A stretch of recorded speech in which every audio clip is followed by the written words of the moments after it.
Yes, God, we give you all our praise. Nagapin mo ng aming pagsamba, Panginoon. Bless the Lord, O my soul. Bless the Lord, O my soul.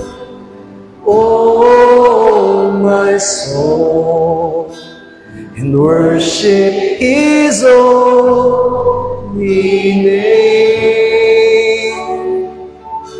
Sing like never before, and oh my soul, I worship your holy name.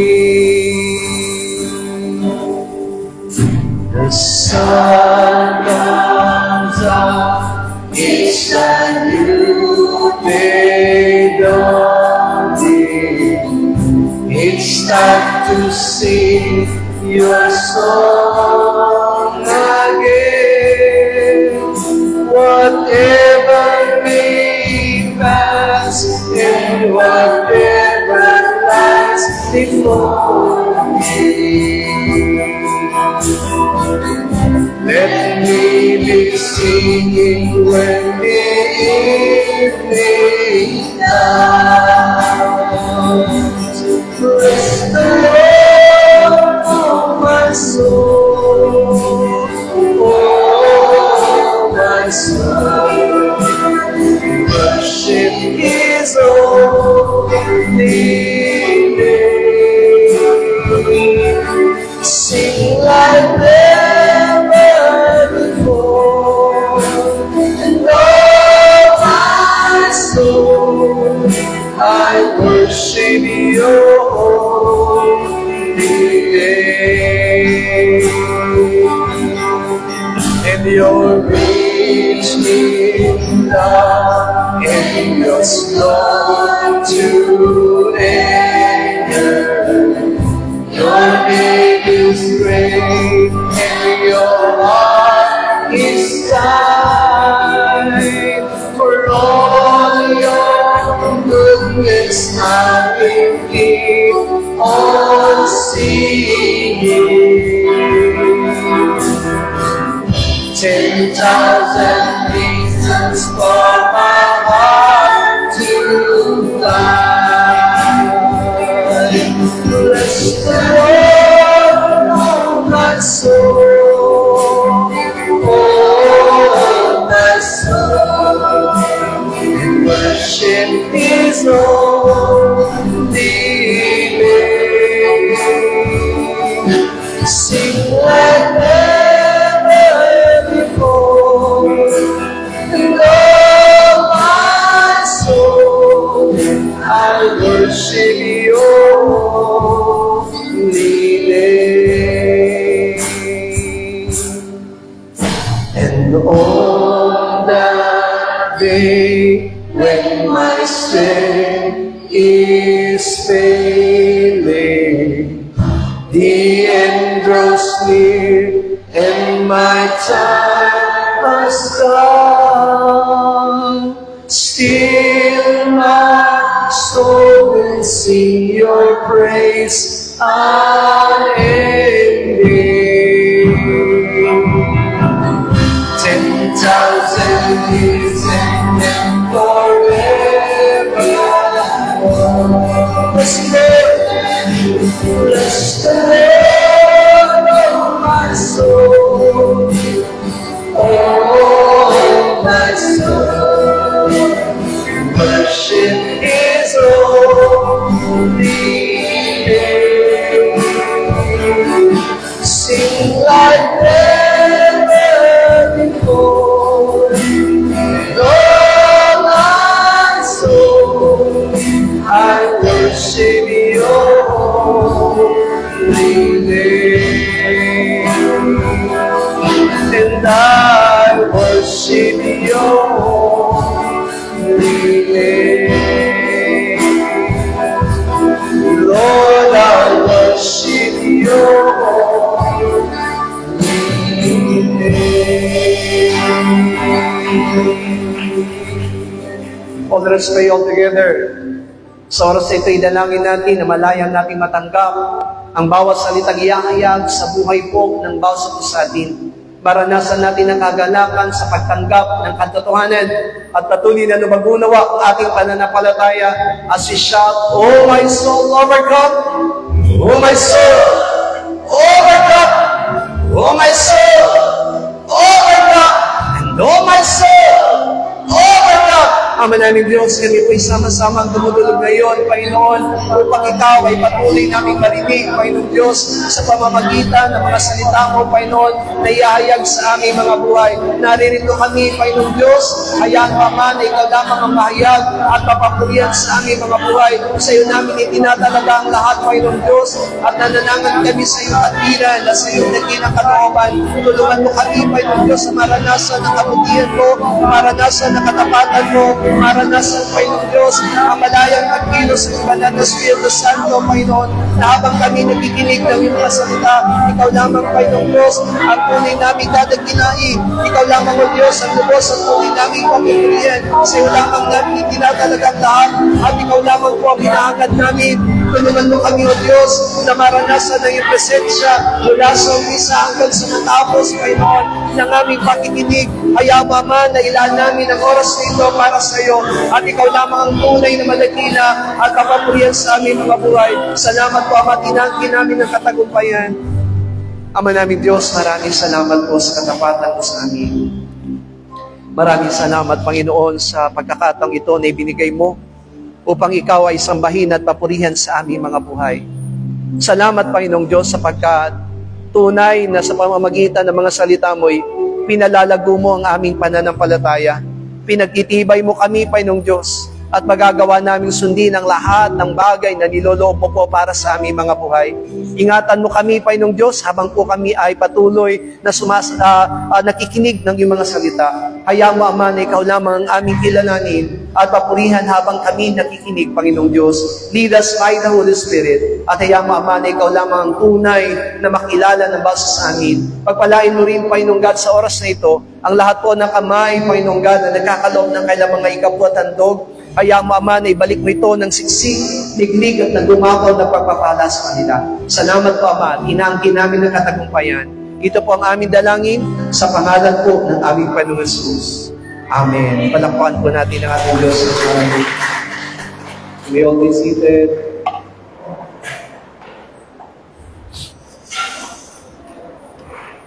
John chapter 19, verse 30. Juan Kabanatang 19, 19 verse 30, only one verse. talata po'y 30. Isang versikulo po ang ating pong babasahin. Sabi po niya dito, 1930s, 30. Yeah, 30, 19. 19:30, sabay-sabay po, nang matanggap nga ni Jesus ang suka, ay sinabi niya, naganap na, at iniyukayok ang kanyang ulo at nalagot ang kanyang hininga. The image of God, God's Son became man, and finally He died on the cross. Yung larawan mismo ng Diyos ay nagkatawang tao at yun ay si Kristo at hanggang sa kasahulian ay namatay sa krus. When He died, He shouted, "It is finished." At bago siya mamatay doon sa krus ay sasabi niya, naganap na. On the cross, He saved our spirit, soul, and body. At sa krus ay niligtas ng ating Panginoon ang ating kaluluwa, spirito at katawan. Not only 10%, not only 50%, 100% He saved us from our spirit to our body. Hindi lamang po 15%, 50%, kundi 100% iniligtas niya, hindi lamang ang ating spirito, kundi ang ating kaluluwa at katawan. In the beginning, God created us according to His image and His likeness. Sa pasimula, nilikha tayo ng Diyos ayon sa kanyang wangis at larawan. This image means not like as appearance of God. Image means is God's mind, God's character. At yung larawan na yun na hindi mo kumakatawan doon sa anyo o doon sa itsura ng Diyos, kundi ito po'y doon sa kanyang katangian. Already we really understand and believe God is spirit, That's why God gave to us His Spirit. Bawat sa po sa atin ay naniniwala ng Diyos ay Espiritu at ibinigay niya sa atin ang kanyang Espiritu. Spirit is like a house or container of God's Spirit. At masasabi natin ng ating Espiritu ay parang isang sisidlan ng Espiritu ng ating Diyos. That's why only Spirit God can stay our spirit. Kaya nga po masasabi natin ang pwede lang manahan sa ating mga Espiritu ay ang Diyos. And then the Word of God, Logos, also will stay in our spirit. At ang salita ng Diyos o at ang Logos na yon ay pwede rin manahan sa ating Espiritu. That's why every day we need food, spiritual food, the Word of God. Yan ang dahilan kung bakit araw-araw ay nangangailangan ng ating Espiritu ng spiritual na pagkain at ang salita ng Diyos. Last Friday, I explained to you, in the Garden of Eden, they know, people commissioned to God, they know own self. Naipaliwanag po doon sa hardin ng Biyernes na sa hardin ng Eden ay wala silang sariling kaluluwa. Means, people commissioned to God, Adam and Eva, they know old man, old self. Ibig sabihin, bago po nagkasala sina Eva at Adan, ay wala silang tinatawag na datihang pagkatao. Only they are spiritual being because by the Spirit, and then they receive the image of God, and then this physical body. At masasabi po natin na sila po'y nagtataglay ng tinatawag na spiritual na pamumuhay at tumanggap din po sila ng spiritual na katawan. People commissioned to God, they have only spirit and image of God, God's character, God's mind, and then physical body. Kaya nga po masasabi natin na bago sila nagkasala, taglay po nila yung tinatawag na spirito at yung katangian ng Diyos at katawan. But when they obey to devil's words, the devil's spirit into the Adam and Eva. Pero nang sila'y makinig doon sa tinig mismo ng Diablo, yung spirito ng Diablo ay napasa kanila kay Eva at Adan. That's why from that point,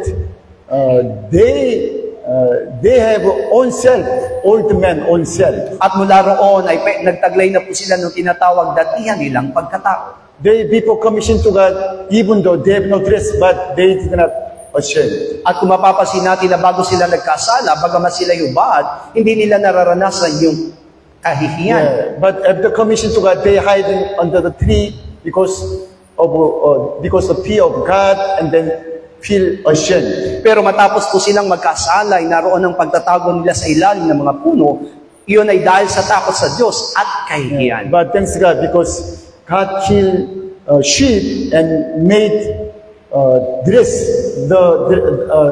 skirt dress of the Adam and Eva, means God saved Adam and Eva in the Garden of Eden. Pero salamat sa Diyos sapagkat ang Panginoon ay pumatay mismo ng isang kordero at ginamit ang balat nito upang pantakip doon sa hubad na katawan ng mga tao. Ibig sabihin ito ang naging alino ng kaligtasan ng tao doon sa halamanan ng Eden. This time, again, I want to explain to you about salvation of our spirit and soul and body. As araw na ito ay nais ko ipaliwanag sa inyo yung kaligtasan ng mga tao sa kanilang spirito, kaluluwa at katawan. Ephesians chapter 2, Epeso Kabanatang 2, 4 to 9. Okay, sabay-sabay tayo.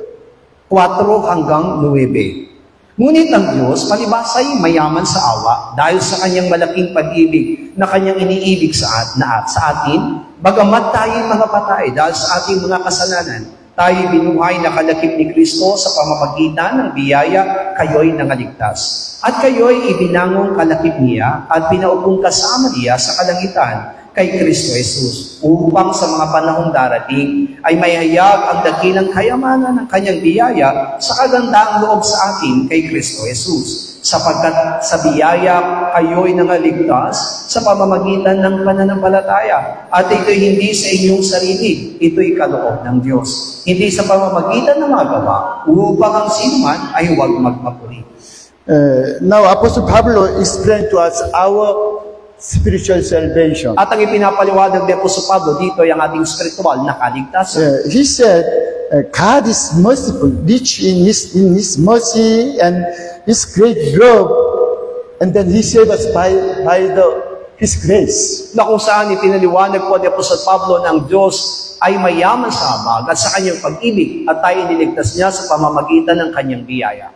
Like as verse 8, diba? Only by grace we have been saved through our faith. Na sa pamagitan ng biyayang iyon, nangaligtas tayo sa pamamagitan din ng ating pananampalataya. This, the meaning of the grace is gift, diba? Gift, free gift. At ang biyaya na yun ay ang tinatawag na regalo. Ito'y libre at walang bayad. God did not ask us any other works, training or offering or like as other religion. Only just God asking to us through faith. Ibig sabihin, hindi humingi ng anumang bagay ang ating Diyos, maging reliyon man o mga gawa ng base sa atin, kundi ang hinihingi lamang niya ay pananampalataya. Already I told you, when Jesus Christ died on the cross, He said, it is finished. Means, He saved us from our spirit to our body. Katulad din po ng aking nasabi sa inyo na bago siya mamatay doon sa krus, ay nabanggit niya yung salitang naganap na. Ibig sabihin, naganap na ang lahat ng ating kaligtasan mula sa ating spirito hanggang sa ating katawan. That's why when we really believe in Jesus Christ as our Christ, Savior, and through God, already we have life. At sa ating pananampalataya sa Kanya bilang Kristo, bilang Diyos at ang ating Panginoon, meron na tayong buhay. But people come to Jesus Christ, they really understand, you are sinner, I am sinner. Pero alam natin na bago tayo lumapit kay Kristo, tayong lahat ay makasalanan. And then we have to believe His blood, that shed His blood on the cross for our salvation. Kaya naman kailangan natin manalig doon sa Kanyang dugo, sa ibinubo niyang dugo, doon sa krus para sa ating kaligtasan. By His grace and His mercy, He saved us from our all sin. Sa pamagitan po ng Kanyang biyaya at ng Kanyang habag, tayo pa iniligtas mula sa ating kasalanan. Not only our sin, all of us, all sin of the world, sin of the man, He removed our all sin by His blood. Hindi lamang ating kasalanan, kundi lahat ng kasalanan na nasa sanlibutan ay nilinis niya sa pamamagitan ng Kanyang dugo.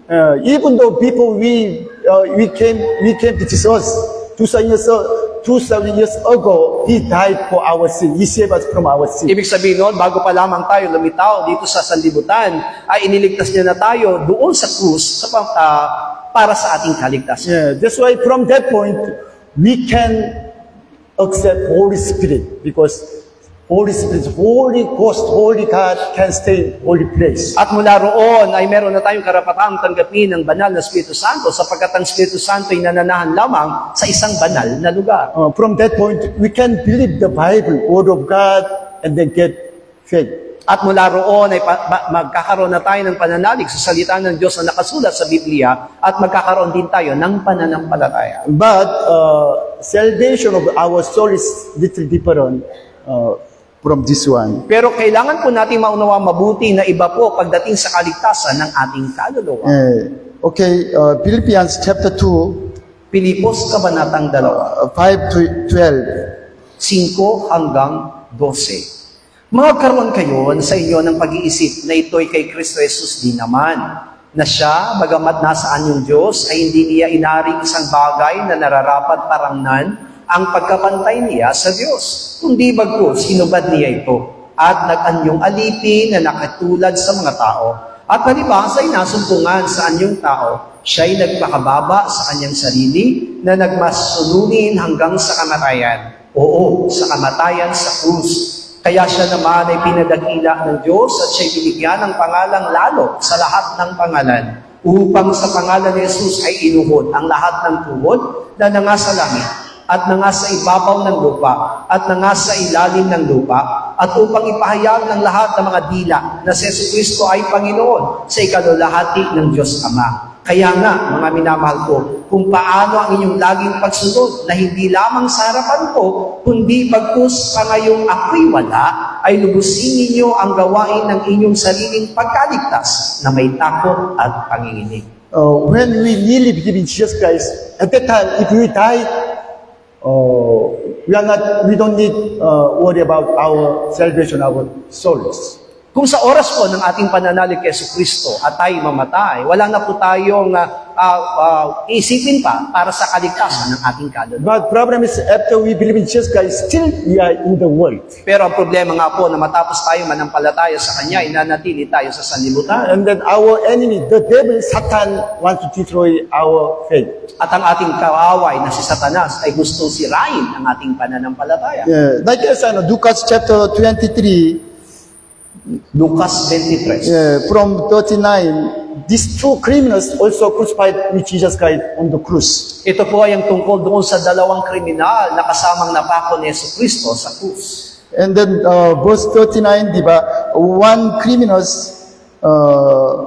he blasphemed Jesus Christ, and he said to Jesus, "If you are the Christ, save yourself and us." At isa doon sa mga salita na yon ay inalipos ng ating Panginoon na sinabi niya, kung ikaw talaga ang Kristo, iligtas mo ang iyong sarili, pati na kami. But verse 40, the other criminals rebuked him and saying, "Do you not even fear God, seeing you are on the same condemnations?" Samantalang isang kriminal o salarin ay sinaway ang kanyang kasama at sinabing, hindi ka ba natatakot sa Diyos? Yamang ikaw ay nasa gayon din kaparusahan. And then verse 41, "You are me, we die for our sin, because we are criminals, but this man has done nothing wrong." At ililiwanag niya nga po sa 41, tinatanggap natin ang nararapat na kabayaran sa ating magawa. Datapat ang taong ito ay hindi gumawa ng anumang masama. Verse 42-43, sabay-sabay. 42 at 43, sabay-sabay natin babasahin at sinabi niya, "Jesus, alalahanin mo ako pagdating mo sa iyong kaharian." At sinabi niya sa kanya, "Katotohanan sinasabi ko sa iyo, ngayon ay kakasamahin kita sa paraiso." This one criminal said to Jesus, "Lord, remember me when you come into your kingdom." Sinabi mismo ng salarin na ito, na alalahanin mo ako pagdating mo sa iyong kaharian. And Jesus said to him, "Assuredly, I said to you, today you will be with me in paradise." At sinabi ni Jesus sa kanya na katotohanan sinasabi ko sa iyo, ngayon ay kakasamahin kita sa paraiso. Two criminals crucified with Jesus Christ, but only one criminal, he understands he's nearly sinner, but Jesus Christ is the holy man, next man, but he is Christ. Dalawang salarin ang napako na kasama ng ating Panginoon, pero isa sa mga salarin na yon ay kinilala niya ang kanyang sarili bilang makasalanan at kinilala niya si Kristo bilang Kristo. This one criminal nearly believed Jesus is Christ. He died for all men's sins. Ibig sabihin ng salaring ito ay kinilala niya si Jesus bilang Kristo at naniniwala siya na ito ang katubusan at magiging kaligtasan ng lahat ng kasalanan ng mga tao. Nearly he want to save and into the kingdom of Jesus Christ. Ibig sabihin, naglalayo siya na magkaroon ng kaligtasan at maparoon sa kaharian. Yes, that's why he asked Jesus Christ, "Lord, remember me when you come into your kingdom." Yan ang dahilan kung bakit sinabi niya kay Jesus na alalahanin mo ako pagdating mo na sa iyong kaharian. That's why Jesus promised to, "Today I'll go to paradise with you." Kaya naman na ipangako ng ating Panginoong Jesus na ngayon, dito ay pagsasama kita sa paraiso. This one criminal, he did not do anything, just believe in Jesus Christ. Ibig sabihin, ang salaring ito ay walang anumang ginawa, kundi manalig lamang kay At Jesus. that time, his spirit, soul, and body all saved by his faith. Kaya naman, mula doon sa kanyang spirito, katawan, at kaluluwa ay naligtas. When he believed in Jesus Christ, his dead spirit alive by the Holy Spirit. At sa pamagitan ng kanyang pananampalataya, yung kanyang patay na spirito ay muling nabuhay. And then at that time, he denied his own self, this old man, and died with Jesus Christ on the cross. Kaya naman, sa oras na yon ay tinanggihan niya o itinatuwa niya yung kanyang sarili at namatay siyang kasama ni Kristo. And then really we can understand, believe, when Jesus come again, he'll get from death and he'll into the heaven with spiritual body. At naniniwala tayo na sa muling pagparito ng ating Panginoong Jesus, siya ibabangon at muling bubuhayin ng ating Panginoon at mapaparoon sa karya ng Diyos at bibigyan ng isang bagong katawan. Thanks God, because God did not ask anything, only asking to us through faith. At nagpapasalamat tayo sa Diyos sapagkat hindi humingi ang Panginoon ng anumang bagay, kundi pananampalataya lamang. From salvation, our spirit to soul and body, He saved by our faith and led us into His kingdom. At mula doon sa kaligtasan ng ating spirito, kaluluwa at katawan, ay iniligtas niya po tayo sa pamamagitan ng pananampalataya at hinahayaan tayo maparoon sa kanyang kaharian. Yeah, but already I explained to you, this one Christmas nearly he was blessed because after nearly believing Jesus Christ, he died with Jesus Christ. At nasasabi ko nga po sa inyo, napakapalad ng salaring ito na matapos siyang manampalataya sa ating Panginoong Jesus, siya'y namatay. But we are nearly different. After believing Jesus Christ, still we are in the world. That's why every day we can see our own self. Pero malaki ang pagkakaiba niya sa atin sapagkat matapos tayo makakilala sa Panginoon, ay nananatili pa rin tayo sa libutan at nakikita natin ang ating datihang pagkatao. Our soul, diba? Our own self belong to devil. We have devil's character. Na yung mismong ating kaluluwa na kumakatawan sa ating sarili ay kabilang sa Diablo. That's why Jesus Christ asked me to us to deny your own self and take cross to follow me. Yan ang dahilan kung bakit sinabi ng ating Panginoon, limutin ang iyong sarili, pasanin ang iyong krus at sumunod sa akin. Yeah, because when we into the heaven, we need image of God, God's mind, and God's character. Sapagkat sa ating pagpasok doon sa kanyang kaharian sa langit, ay nangangailangan tayo ng katangian ng Diyos at mga bagay na meron ang Diyos. That's why Philippians chapter 2 verse 5, diba? Let this mind be in you, which was also in Christ Jesus. Kaya naman, mula doon sa Pilipos Kabanatang 2, talatang 5, ay taglayin natin ang kaisipang katulad ng kay Kristo. Yeah, verse 6 said, he was the form of God, image of God, but he did not consider to equal with God. Sa versikulo 6, na bagamat siya ay nasa anyong Diyos, ay hindi niya aring mga bagay na nararapat na panangnan, nakapantay ng Diyos. Yeah, verse 7 means he becomes like a servant of God by his humble mind. At pagdating doon sa 7, siya po ay nagmistulang katulad ng isang alipin bilang pagpapakita ng kanyang pagpapakumbaba. And then verse 8, he was God, but appeared as a man, and he humbled himself and become obedient to point death, even death on the cross. At pagdating doon sa 8, palibasa ay nasumpungan sa kanyang anyo na tao, siya ay nagpakababa sa kanyang sarili at naging masunurin hanggang kamatayan sa krus. That's why God let him natural death and exalted him above all things. Yan ang dahilan kung bakit muli siyang binuhay ng Panginoon at dinakila at dakilang sa lahat ng bagay. At his name of Jesus, every knee should bow from heaven to us, all. At sa pamagitan ng pangalan ni Jesus, ang lahat ng tuhod ay luluhod na nasa langit at nasa ibabaw ng lupa. And the verse 11, but that's every tongue should confess that Jesus was Lord and the glory of God Father. At sa 11, upang ipahayag ng lahat ng dila na si Kristo ang Panginoon sa ikalalhati ng Diyos. Now, Apostle Pablo asking to us, you need mind the character of Jesus Christ, image of Jesus Christ. At ang hinahangad po sa Pablo sa bawat sa atin ay taglayin ng katangian at pag-iisip ni Kristo. That is explained this one, but especially verse 12. Therefore, my beloved, as you have always obey. Kaya naman doon sa 12, kaya nga mga minamahal ko kung paano ang inyong laging pagsunod. And then work out, still now, every day, work out your own salvation with fear and trembling. Nagawin ang lahat ng bagay na inyong sa inyong sariling pagkaligtas na may takot at panginginig. Yeah, because still we have our own self, our mind. Sapagkat ang basa po sa atin ay nagtataglay pa rin ng lumang pagkatao. Yeah, sometimes of course, when we believe in Jesus Christ, we have two beings in us. Sapagkat naniniwala tayo na bagamat tayo nanampalataya kay Kristo, ay may dalawang bagay na nananatili sa atin. One mind, one being is belong to Jesus Christ, and then want to follow to Him. Isang bagay na kung saan nais manatili kay Kristo at sumunod kay Kristo. But this old man, old myself, still belong to devil. Don't like follow to Jesus Christ. Samantalang ating isang gawain bilang ating lumang pagkatao ay nakabilang sa Diablo ay ayaw sumunod kay Kristo. That's why Apostle Pablo said, Jesus Christ, He was God, God's image, but by humble mind, He became man and obeyed to God on the cross. He died on the cross. Sabi niya po sa Pablo, bagamat siya'y Diyos, siya po'y nagpakababa at naging masunurin sa Diyos. But we have no this kind of mind. We want to we want to get proud, we want to stay in high place. Samantalang tayo wala tayong ganitong klaseng kaisipan at ang hinahangad natin manatili sa kataasan. Also, every day, we can see our simple mind. At masasabi natin araw-araw ay nakikita natin ang ating makasalanang kaisipan. Yeah, that's why Apostle Paul said, for the complete your salvation of the soul, every day you have to recover.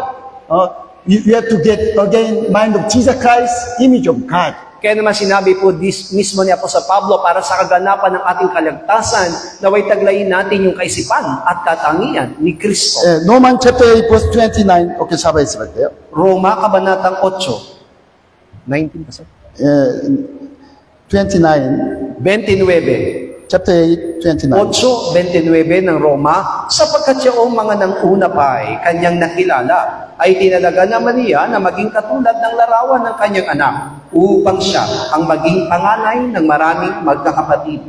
Yeah. Now Apostle Paul said Jesus Christ, he is the first son of God, but also you want to be God's children, God's son, you have to get image of his sons. Ipinapaliwanag po ng talatang ito na si Jesucristo po ang nagsisilbing panganay na anak ng Diyos. Pero ang hinahangad ng Panginoon na tayo po'y maging katulad na kanyang mga anak. That's why Apostle Paul said, before already God decided, predestined to be conformed to the image of His Son.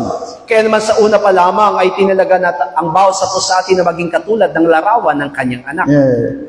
That's why until we into heaven, we have to recover the image of Yan ang dahilan kung bakit bago tayo makarating dun sa kalangitan, ay kailangan nating mapanumbalik yung larawan. Galatians chapter 4 verse 19.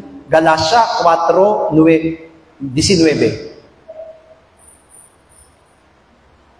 Maliliit kong mga anak na muli kong ipinagdaramdam sa panganganak hanggang si Kristo ay mabadha sa inyo. Yeah, Apostle Paul said, I live in verse again until the Christ is formed in you. At sabi dito ni Apostol Pablo na ipinagdaramdam ko ang panganganak sa inyo na hanggang si Kristo'y mabada o makita. Yeah, Apostle Paul, he did not merit. He served God until his death, diba? Why? To form the image of God to us. Si Pablo po hindi na nakapag-asawa, kundi na ibigay niya na ang kanyang buhay sa paglilingkod sa Diyos. Kaya naman naihanda niya yung kanyang sarili na maihanda niya rin ang kanyang iglesia na maging katulad ni Kristo. This is church. This is true church. Ito po ang tunay na iglesia. Yeah, if we have no image of God, image of Christ, it's not true church. Na kung hindi po natin tataglayin ang larawan ng Diyos, hindi po tayo tunay na iglesia. Colossians chapter 3 verse 10. Colosas 3:10. At kayo'y nangagbihis ng bagong pagkatao na nagbabago sa kaalaman ayon sa larawan niyaong lumalang sa Kanya. Genesis chapter 1 verse 26-27. Nearly God created us according to His image. Kung paano nga po sinabi doon sa Genesis Kabanatang 1, talatang 26 ang 27, nilalilang tayo ng Diyos ayon sa Kanyang wangis at larawan. God gave to us His mind, His character. Ibinigay sa atin ng Diyos ang Kanyang kaisipan. Ibinigay niya ng Diyos mismo sa atin ang Kanyang katangian. That's why first time all the men, they have no sin and holy God's children. Yan ang dahilan kung bakit sa unang pagkakataon ng tao'y likhain, wala po siya anumang kasalanan. But when they commission to God, when they want to be God, like a God Himself, their spirit from spirit to body all died. Pero nang sila'y magkasala, yung kanilang spirito hanggang sa kanyang katawan ay namatay. That's why Apostle Paul said, again, you have to put on the new man who is renewed to the knowledge of according to the image of Him who create him. Yan ang dahilan kung bakit sinabi na po sa Pablo na kayo magbihis ng bagong pagkatao na nababago sa kaalaman ayon sa larawan niya ang lumalang. Okay, you have to put on the image of Christ. Ibig sabihin, kailangan nating isuot mismo yung larawan ni Kristo.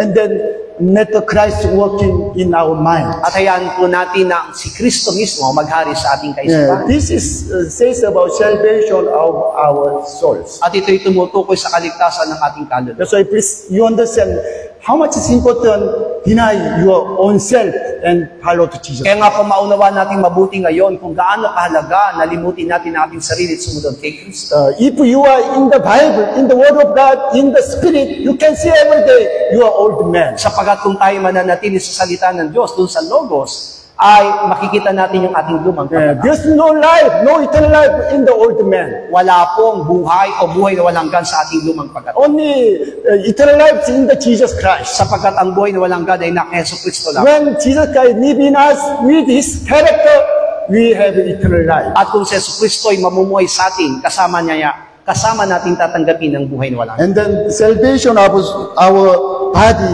will be in the last stage when Jesus come again. At that time, this physical body changed, new body, spiritual body. At pagdating naman doon sa kaligtasan ng ating katawan, sa muling pagparito ng ating Panginoong Hesus, yung ating katawang nasisira ay papalitan ng isang bagong katawan. 1 Corinthians chapter 15, 21 hanggang 24. Unang Korinto 15, 21 hanggang 24. Okay, you have no time. Verse 21 said, Apostle Paul said, there's two men, diba? Only two men. First Adam and new Adam, Jesus Christ. Sa 21 yung sinasabi niya na meron lamang dalawang klase ng tao, yung unang Adan at huling Adan. By the first man, first Adam, man's death, the sin and death came to us. Sa pamamagitan ng unang Adan, lahat ay nangamatay. But by the new Adam, last Adam, by the Jesus Christ came to the direction to us. Pero sa pamamagitan po ng huling Adan, na si Kristo, lahat ay mabubuhay. And the verse 22, as in Adam, all we died, even so in Christ, all shall be made Kaya alive. naman sinabi sa 22, kung paano kay Adam, ang lahat ay nangamamatay, gayon din naman kay Kristo, ang lahat ay bubuhay. Adam is man, diba? Man, according to God, there's only two kind of men in the world. Kaya nga po, yung Adam na yon ay tumutukoy sa tao. Kaya naman ang sinasabi niya po sa Pablo, may dalawang klaseng tao lamang sa sanlibutan. Almost now, people in the world, they are still belong to first Adam. At alam natin ang halos lahat ng mga tao ay kabilang pa rin sa unang Adan. But thanks God, because today you are belong to new Adam, new generation, new Adam, last Adam, Jesus Christ. Pero salamat sa Diyos sapagkat tayo nabibilang na ngayon sa huling Adan, kay Yesu Kristo. Hallelujah. Amen. Verse 23, you see, says about first resurrection when He come again. Sa 23, ang tinutukoy po ay ang unang muling pagkabuhay. Yeah, and then last resurrection, it will be at the feast, cast all the plan. At that time, they'll join to do resurrection. At sinabi nung na pagka naganap na ang lahat ng mga bagay, ang wakas ay darating at sinabi nung titipunin niyang lahat at makasama sa uning pagkabuhay. Then comes the end, and when He delivers the kingdom of God to Father, when He put an end all rulers and the authority and power. Sinabi doon darating ang wakas, pagka ibibigay na niya ang kaharian sa Diyos, sa makatuwid bagay sa Ama, pagka lilipuli na niya ang lahat ng paghari at sa lahat ng kapamahalaan at kapangyarihan. That's why it is really blessed, diba? Like as Revelation chapter 20 verse 4, from verse 4, it's really blessed those who belong to first resurrection. At nasasabi po natin, napakapalad po ang lahat na makasama doon sa unang muling pagkabuhay. Hebrew chapter 9, 27, 28. Okay, sabay sila tayo. Hebreo 9,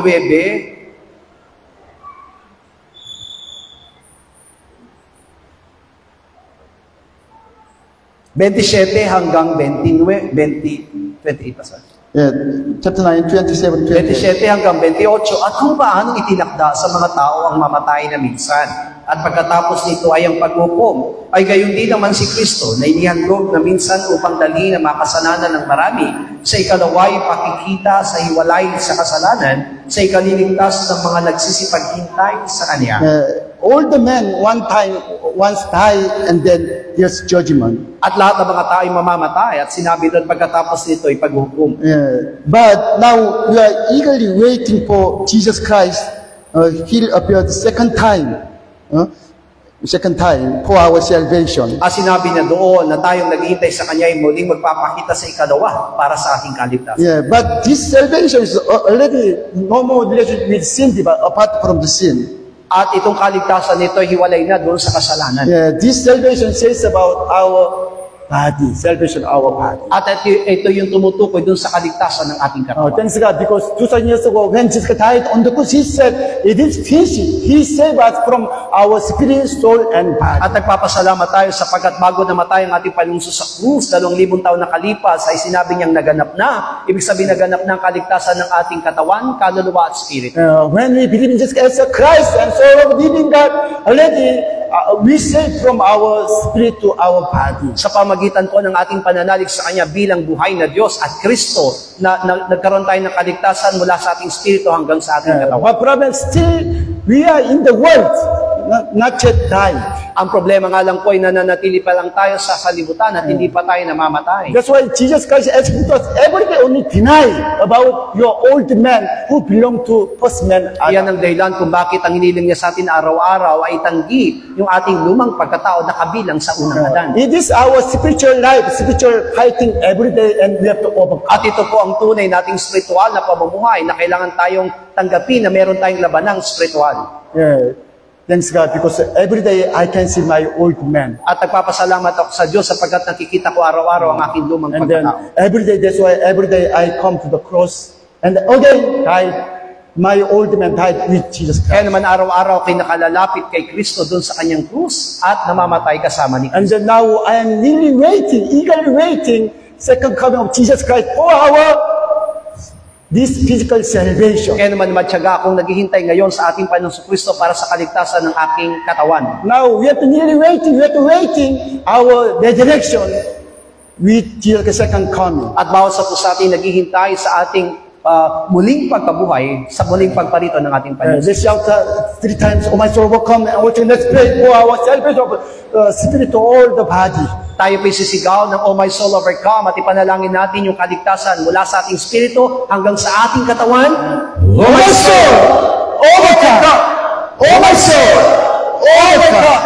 Oh my soul, overcome! 하나님 아버지, 이 말씀 매번 ay naghihintay sa muling 아버지, 우리 영혼을 구원해주시면 감사합니다. 아버지, 날마다 우리의 삶을 배려하시면 감사합니다. 인도하시면 감사합니다. 우리가 우리 육체의 부활을 기다리고 있으면 감사합니다. 주여 역사하여 주여 도와주시옵소서. 주여 도와주시옵소서. Sa iyo namin itinatalaga ang aming mga buhay, Panginoong Diyos. Tulungan mo kami na manatili, Panginoong God, sa iyong dakilang kalooban. At tulungan mo kami, Panginoong Diyos, sa aming paghipaglamang spiritual, Panginoong Diyos, upang patuloy kami maging matagumpay hanggang sa muling pagparito po ng aming Panginoong Jesus sa ikaliligtas po ng aming spirito, kaluluwa at katawan. Tulungan mo kami, Panginoon, sapagkat wala kaming magagawa kung kami walay sa iyo. Sa iyo namin itinatalaga ang lahat. Ikaw lamang po ang hinahangad namin, nagagabay at tutulong sa amin hanggang sa maganap ang lahat at matupad ang lahat ng bagay na nilalayon mo, Panginoon, para sa aming mga buhay. Sa iyo namin, Panginoon, kasi pinagkakatiwala ng lahat at inaasahan namin ang katagumpayan sa pangalan po ng aming Panginoon Jesus. Amen. Palakpakan nga po natin ang ating Diyos sa buhay.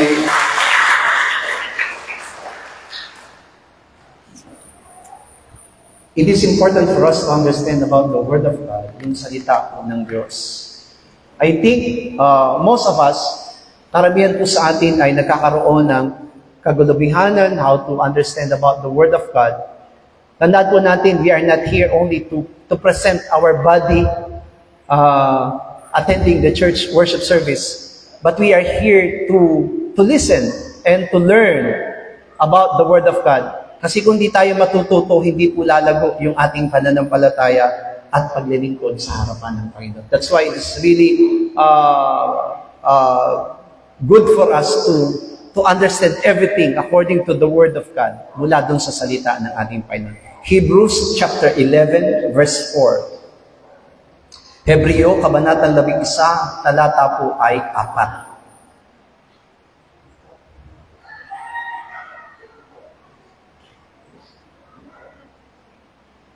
Sabay-sabay po tayo, isang versikulo lamang po. Sa pananampalataya, si Abel ay naghandog sa Diyos ng lalong mabuting hangin kaysa kay Cain. Sa pamamagitan nito ay sinaksihan sa kanyang siya'y matuwid na nagpapatotoo ang Diyos tungkol sa kanyang mga kaloob. Sa pamamagitan nito, patay na siya ay nagsasalita pa Amen. When we say about Abel and Cain, I think all of us will choose Abel. But our topic for today is, are you better than Cain? Are you better than Cain? Mas higit ba tayo talaga kaysa kay Cain?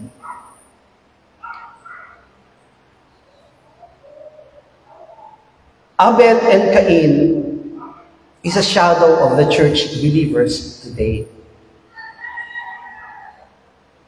Abel and Cain was not mentioned for us to know about the sons of Adam. Hindi po sila binanggit sa Biblia para po malaman natin na may dalawang anak, si Adan, which is Abel at si Cain. But Abel and Cain speak, and it is a shadow. It is illustrating about the church believers today. Tayo po yan. Kaya nga, nasabi ko po sa inyo kanina na kung pamimiliin po tayo between Abel and Cain, all of us will choose Abel. I am Abel. Yun po yung masasabi po natin siguro na hinahangad at ninanasa ng bawat sa po sa atin. Abel and Cain was mentioned in the Bible to illustrate to us about God, the offerings to God. Alam natin na sila po'y parehong anak ni Adam o ni Adan. Sila po yung naging anak ng taong nilalang ng ating Panginoon. But they were manifested as a man after Adam sinned before God. Hindi po naging anak ni Adan, si Abel at si Cain bago nagkasala sa Panginoon. Kundi si Abel at si Cain ay naging anak ni Adan after, pagkatapos po na nagkasala si Adan sa Diyos. Naintindihan po natin ngayon na ipinapaliwanag sa atin that when Adam obeyed the word of Satan, of course, kapag binasa natin ang Biblia, it is not Adam who speak to the serpent. Hindi po siya yung kausap ng serpent. At hindi po siya yung, kahit sinabi naman ni Apostol Pablo, hindi ang lalaki ang unang nagkasala, kundi ang babae. Sabihin nga po natin, babae ang unang nagkasala. Okay. Kasi siya po yung nakita. Amen. Na lumapit doon sa puno ng pagkaalam ng mabuti at masama. At sinabi mismo noong serpent doon kay Eva, totoo ba na pinagbawal sa inyong kainin ang bunga nito? At sumagot si Eva, bawal po na iyan ay aming kainin kahit hipuin. Actually, hindi po naman sinabi ng Panginoon na bawal hipuin. Ang sabi lang, bawal kainin. Pero dinagdagan ni Eva yung salita sapagkat siguro para lakasan niya yung kanyang loob at ipakita niya dun sa serpent na hindi ko kakainin yan, hindi ko rin nahawakan. Pero nung sabi sa kanya ni Satanas, kapag kinain mo yan, magiging parang Diyos ka. You will know the evil and you will know the good. Sino ba naman ang hindi gusto na maging Diyos? Amen. Kung tatanungin ko po kayo ngayon, sino po dito ang gustong maging manager ng isang kumpanya? Magsabi ng amen.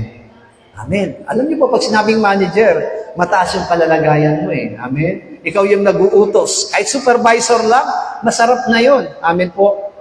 Kaya nga kapag ang trabaho mo, janitor, kaya kapag pag janitor, katulong o kasambahay, kapag sinabi, anong trabaho mo? Janitor lang. Amen. Kasambahay lang. Pero kapag ang trabaho mo, manager, kapag tinanong nila sa'yo, Anong trabaho mo? Manager sa isang kumpanya. Hindi po nilalang. Hallelujah. Why? Kasi mataas yung iyong kalalagayan. That's why Eve, at that time, si Eva, nakuha niya yung salita ng serpent na sinabi niya na kapag kinain ko ang buo na ito, I will be like God. So siya po yung tumanggap noon. Amen. Gusto ko lamang liwanagin sa buhay ng bawat sa atin. It is not Adam. It is Eve.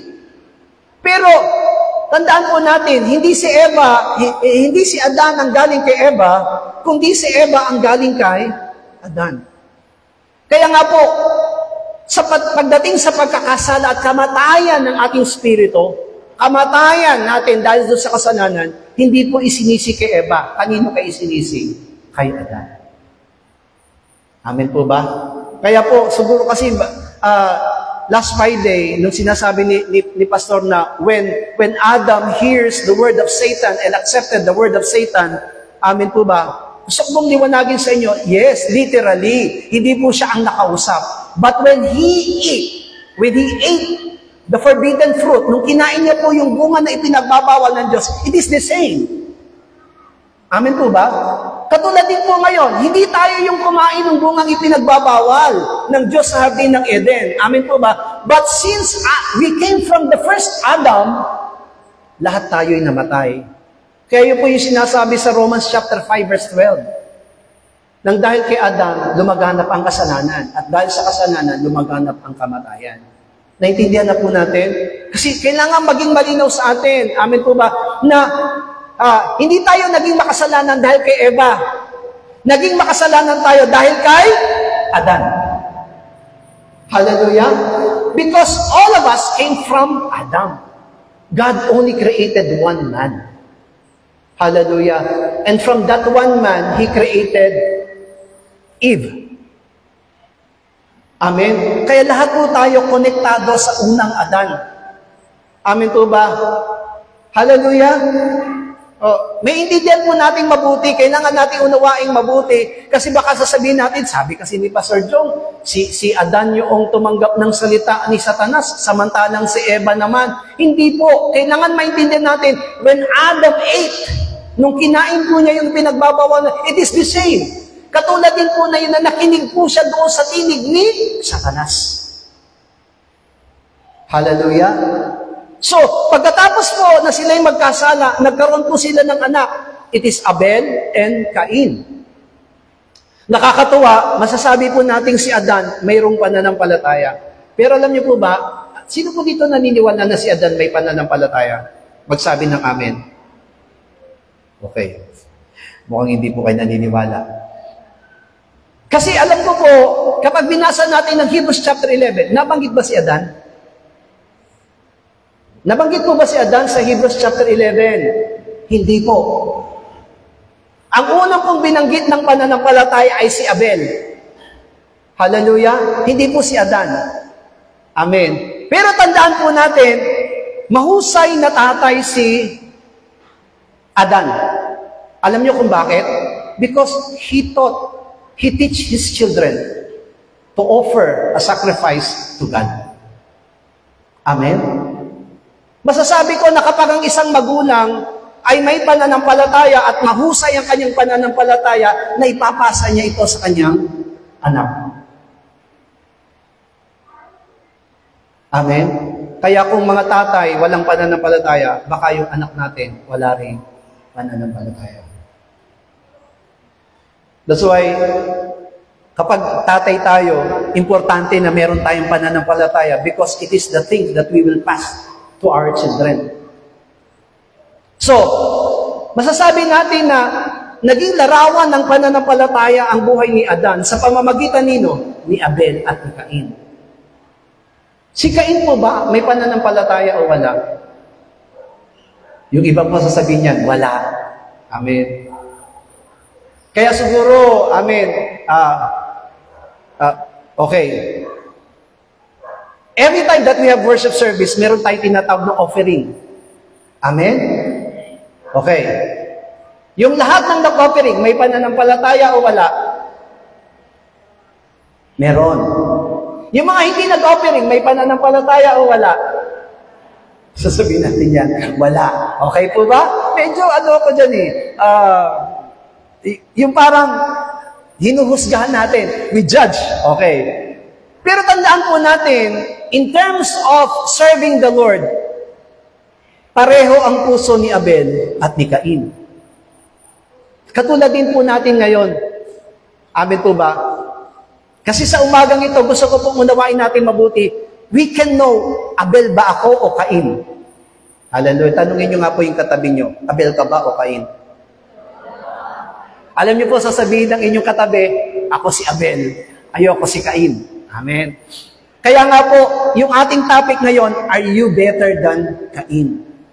Kasi ang sabi po ng talata na binasa natin, Abel offered to God a more excellent sacrifice than Cain.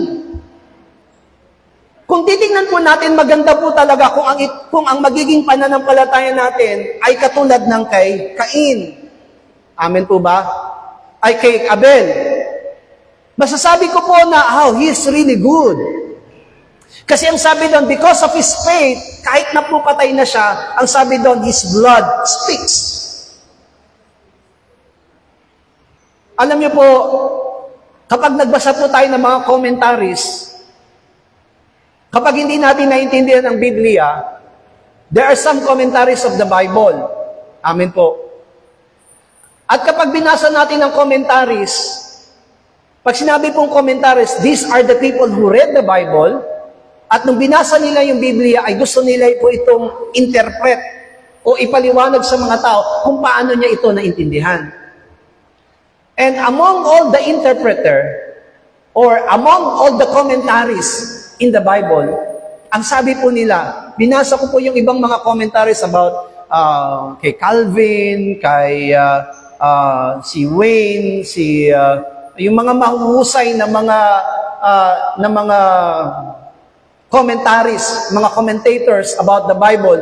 Ang sabi po nila, si Abel po daw ay kaya tinanggap ng Diyos yung kanyang offering sacrifice kasi ang kinuha po daw ni Abel ay pinakamataba, pinakamaganda sa kanyang mga alaga. Sino po ang naniniwala doon? Magsabi ng amen. Okay. Yun po yung kanilang comment. Kaya daw tinanggap ng Diyos yung kanyang offering ay dahil sa maganda at mataba yung kanyang ini-offer na sacrifice sa Panginoon. Samantalang itong si Cain naman daw, ay ang in-offer niya daw sa Panginoon ay yung mga tira-tira, sobra-sobra, amen. At yung magaganda daw na mga gulay, itinabi. Yung mga pangit daw, yun daw yung binigay sa Panginoon. Kaya daw hindi tinanggap ng Diyos yung kanyang offering. So, ibig sabihin, from the commentaries, masasabi natin na ang gusto lang ng Panginoon na offering, magaganda, malalaki. Pag maliit ang offering mo, hindi tatanggapin ng Diyos. Kapag gano'n ang commentaries. Pero hindi po iyon. Naintindihan natin mabuti, kaya ipinaliwanag sa atin ngayon na Abel and Cain became the children of Adam after they have sinned. Wala tayong pagkakaiba sa kanila. Kaya nga sabi kanina, sa pinapag-aralan natin kanina, maganda yung katatayuan ni Adan at saka ni Eva bago sila nagkasala. They don't have their old self. Wala silang lumang pagkatao na dapat pangalagaan sapagkat ang tanging taglay po ni Adan ay katawan, spirito, at katangian ng Diyos. That's why every day, Adam and Eve, before they have sinned, bago sila nagkasala, araw-araw ang ginagawa nila, sumusunod sila sa utos at salita ng Diyos. Yun lang yung ginagawa nila. Amen po ba? At habang sila'y sumusunod sa harapan ng Panginoon, lahat ng utos ng Panginoon ay sinusunod nila. Walang problema. Hallelujah. Walang problema. Wala silang problema sa suliranin na nararanasan sa kanilang mga buhay. Why? Because they are really holy. Almost perfect like God. Only God is perfect. Pero dahil nga po nilikha ng Diyos ayon sa wangis at larawan, amen, kaya naintindihan na natin kaninang mabuti na isuot nyo si Kristo. Amen po ba? Na siyang larawan ng Diyos. Because everything that is the character of God, amen po ba? The fruit of the Holy Spirit, patience, love, amen po ba? Lahat ng yan, lahat ng 9 fruits of the Holy Spirit, nasan yan? Naki Kristo. Kapag tinanong mo yung tao, ilan ang bunga ng iyong spirito? Amin po ba? Pagpapakumbaba, pag-ibig, amin pa, kahinahunan, amin. Sa siyam na bunga ng spirito, ilan meron kayo? Tatanungin niyo yung mga mananampalataya, ako may 3. Ako may 4. Ako may 5. Amin po ba? Wala kang maririnig na mananampalatayang ako may 9. Tama? O lahat nga po ng may 9 na bunga ng Espiritu, magsabi ng Amen! Wala. Amen. Lahat kasi tayo mahina. Lahat tayo may kahinaan. Pero pagdating sa ating Panginoong Hesus, lahat yan, taglay-taglay po niya. Hallelujah. Tayo po, bago tayo makakilala kay Kristo, we have already our old self. Pero nagpapasalamat tayo kahit na meron tayong old self. Nagpapasalamat tayo sa Diyos. Bakit? Binigyan tayo ng chance. Binigyan tayo ng pagkakataon ngayon na magkaroon ng kaligtasan at makarating dun sa kaharian ng ating Panginoon. If you are thinking that you want to be Abel, kung gusto mo maging katulad ni Abel, kailangan po nating siyasatin ang sarili natin. Abel, naiintindihan nating mabuti kung bakit tinanggap ng Diyos. Kasi naniniwala ko na si Cain, amen, inoffer niya rin yung the best. Tignan po natin, Genesis chapter 4, verse 3. Genesis 4:3. Sabay-sabay po tayo. At nangyari, nang lumalakad ang panahon, ay nagdala si Cain ng isang handog ng mga bunga ng lupa sa Panginoon. I will ask you, mabuti ba ang puso ni Cain? Amen. It's really good. Masasabi ko na okay siya. Hallelujah. Kasi kahit na sasabihin po natin na nagkasala siya, totoo, nagkasala siya, pinatay niya yung kanyang kapatid. Pero bago niya pinatay yung kanyang kapatid, makikita natin, he's really have a good heart. Kasi habang tumatagal po siya, hindi niya nalilimutan yung maghandog ng bunga sa Diyos. That's why here, gusto ko po maintindihan ng bawat po sa atin, hindi po yung commentaries po ng ibang mga Bible scholars about the offering of Cain, hindi totoo. Hindi po ako naniniwala na inoffer ni Cain yung sobra-sobra lang o pangit yung kanyang inoffer. Pero maliwanag po dito, mga minamahal ko, na in the offering of Abel, ang dahilan kung bakit tinanggap ng Diyos yung offering ni Abel, mga minamahal ko, ay dahil it is the shadow of Jesus Christ. Lahat ng bagay na merong kinalaman kay Jesucristo, hindi pwedeng hindi tatanggapin niya ng Diyos. Remember, it is declaration, hallelujah, that someone will offer a true sacrifice. Kapag binasa po natin ang Hebrews chapter 9 and verse 10, chapter 10, the Israelites people offer a sacrifice. Amen? Ang sabi po doon sa Hebrews chapter 9 and chapter 10, Israelites went to the temple, to the tabernacle, and offer a sacrifice, the blood sacrifice to God, for the remission of their sin.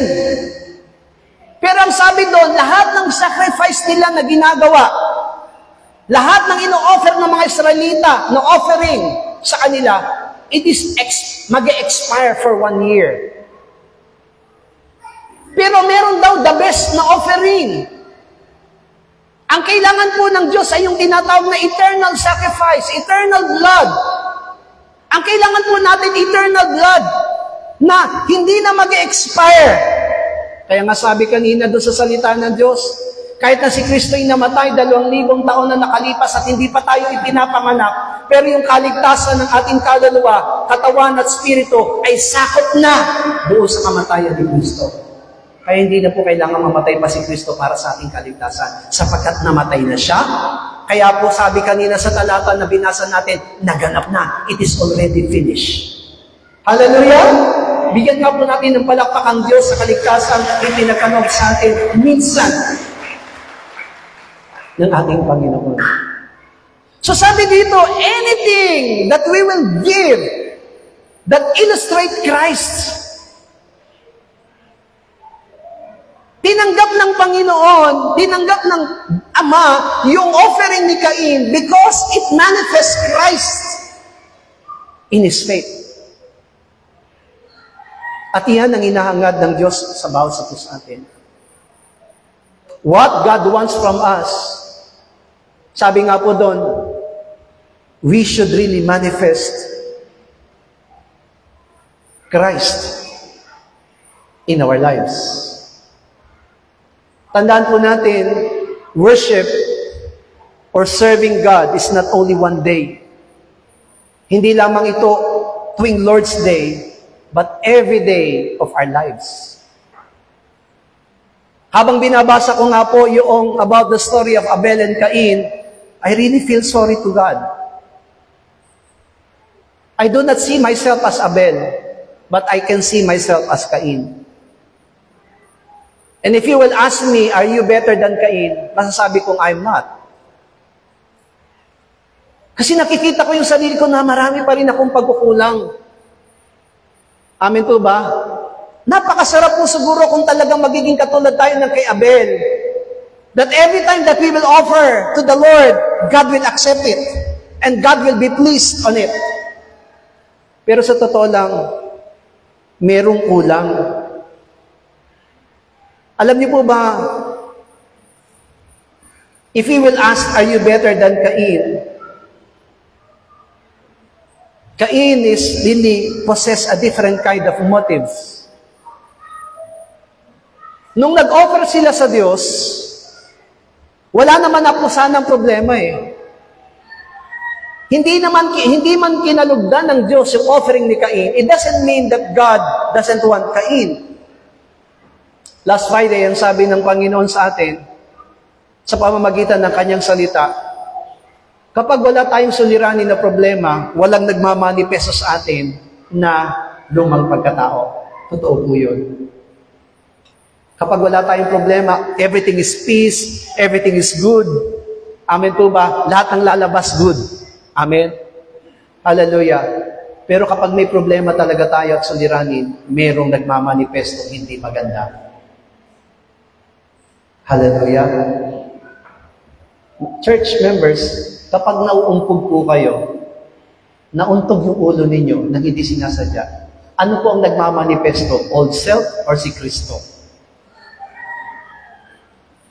Kapag ka napukpok po yung kamay nyo ng martilyo na pinupukpok at kayo mismo nakapukpok, ano po ang nagmamanifesto?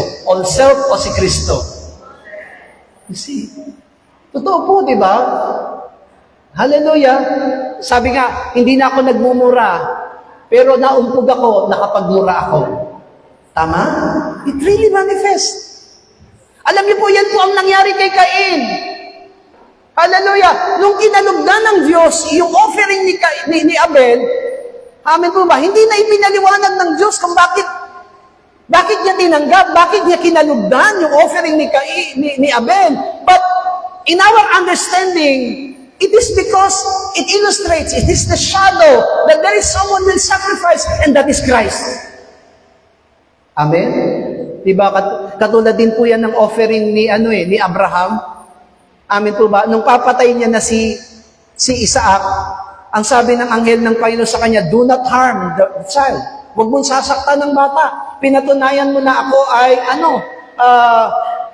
iniibig mo. Amen po ba? Minamahal mo at handa kang sumunod sa akin. Hallelujah. And what happened? Pagkatapos po na hindi niya napatay si Isaac, ang Diyos hindi pwede po na walang offering. Hallelujah. Sabi mo nga sa katabi mo, ang Diyos hindi pwedeng walang offering. Kaya dapat lagi kang may offering. Okay. Pagkatapos po nun, ano nangyari? Natapos na po ba yun na sinabi niya huwag mong sasaktan yung bata? Hindi po. Because that is the day of worship. Kailangan may offering. Nakita ni Abraham na mayroong isang, amen po ba? Nasilo doon sa na lamb. Amen po ba? At yun yung in-offer nila.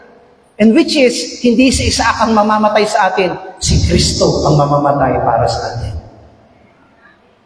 Last Friday, in-explain din sa atin, amen po ba, na kailangan may maitaas na ahas. Amen po ba? Pero yung ahas, hindi po itinataas si Satanas. Amen po ba? Kasi sabi ko nga, Lord, oo nga, bakit yung ahas ang itinaas? Amen? John chapter 3, di po ba? Kung paano itinaas ni Moises sa ilang ang ahas, ang sino mang titingin doon ay mabubuhay. Amen po ba? Sino mang matuklaw ng ahas ay mabubuhay. Amen po ba? But it illustrates about Christ. Whoever believes, whoever focus his faith to Jesus Christ will live. Hallelujah. Pagka magkamali tayo, sinasabi natin, itinataas ng Diyos si Satanas. Hindi po. Hallelujah. Pero gusto lamang siyang makita dahil ang kinamatay na mga salita ay ahas, ahas din ang makakagaling. Pero hindi po ahas pala. It illustrates about Christ. Yung tubig, kahit yung tubig po, di po ba? Bakit nagalit ang Diyos kay Moises? Nung pinalo niya yung bato. Actually, ang bato wala namang buhay eh. Amen po ba? Kahit hampasin niyo po yung pader na yan, hindi po yan magre-react. Wala pong buhay yan. Tama po? Pero bakit nagalit ang Diyos nung hinampas ng 2 beses ni Moises ang bato? Because it illustrates Christ. Amen? Something that we will do for Christ, magagalit sa atin ng Diyos. Kaya kung babaliwalain natin si Kristo, kung babaliwalain natin ang salita ng Diyos, babaliwalain natin ang Logos, magagalit sa atin ng Diyos. Why? Because it is Himself. It is God Himself. Amen?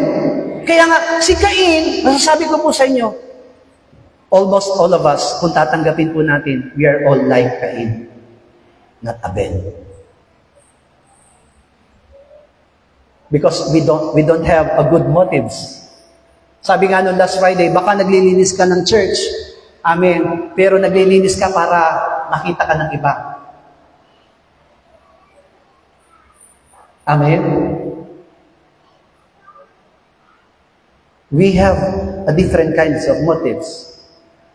Si Cain nag-worship. Si Cain nagsiserve. Si Cain nag-offer. Amen? Alam niyo po, he's really good. Sabi ko, okay to si Cain.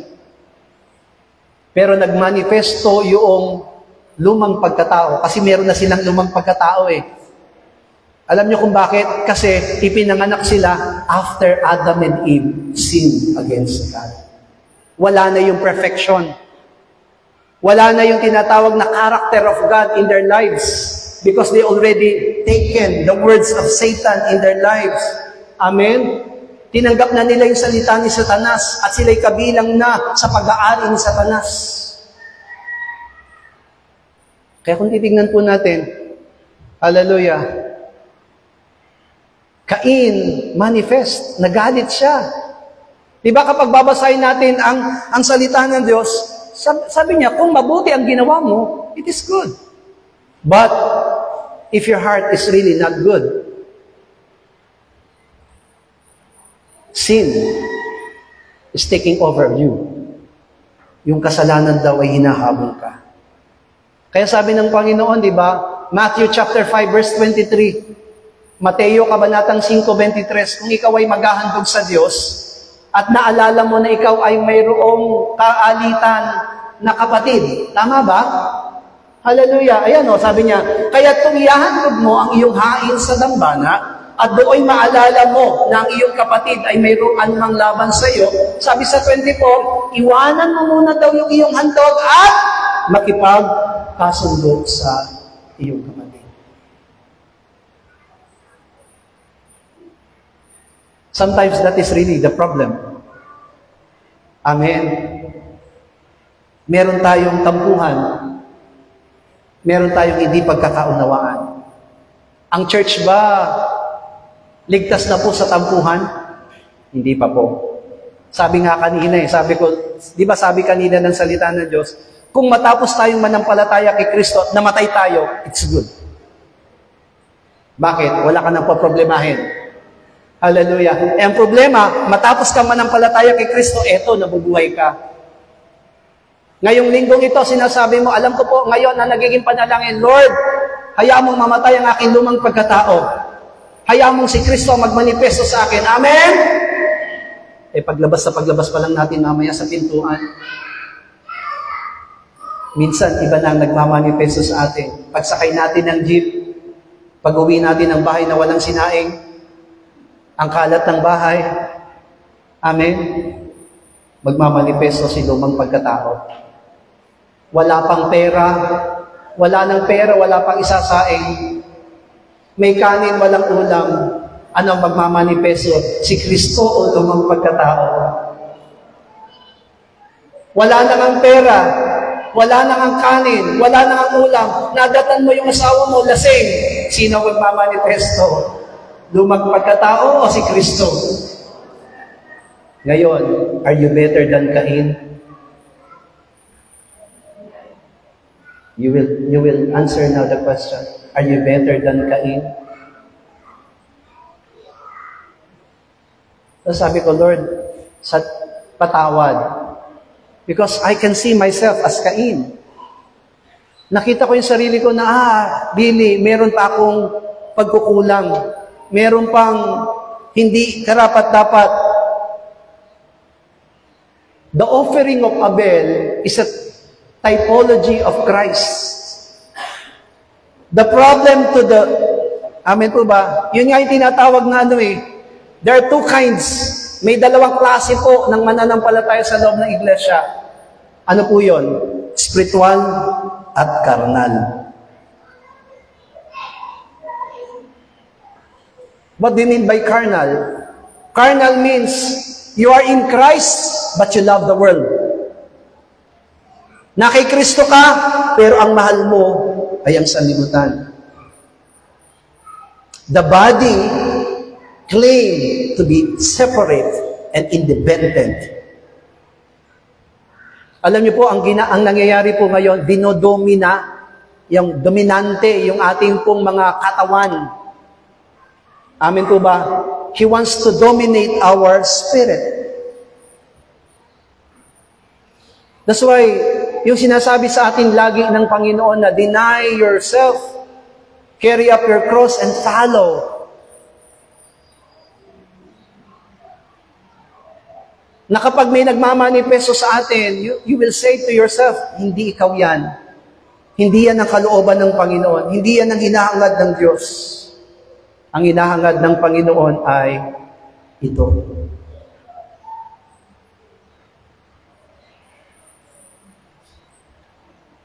Kaya tayo rin. Sabi ko nga, Lord, if we will ask ourselves, are we better than Cain? Siguro malayo pa tayo para maging Abel. Nagkakaroon tayo ng suliranin, nagkakaroon tayo ng problema, sapagkat hindi pa rin nagmamanifesto sa atin si Kristo. Abel, masasabi natin sa Abel is qualified as to be prophet. Luke chapter 11 verse 49 up to 51. Lucas 11:49. Kaya nga, sinasabi naman ng karunungan ng Diyos, magsusubo ako sa kanila ng mga propeta at mga apostol, at ilan sa kanila ay kanilang papatayin at pag-uusigin, upang hingin sa lahing ito ang dugo ng lahat ng mga propeta na ibinububuhat ng mga itatag ang sanlibutan. Mula sa dugo ni Abel hanggang sa dugo ni Zacarias ay pinatay sa pagitan ng dambana at ng santuario. Oo, sinasabi ko sa inyo na ito'y hihingin sa lahing ito. Everyone was put into test. Like Abel. Si Abel pala, magsasabi natin, nagsisilbi siyang propeta. Someone will offer something to the Lord. Magbibigay para sa Panginoon.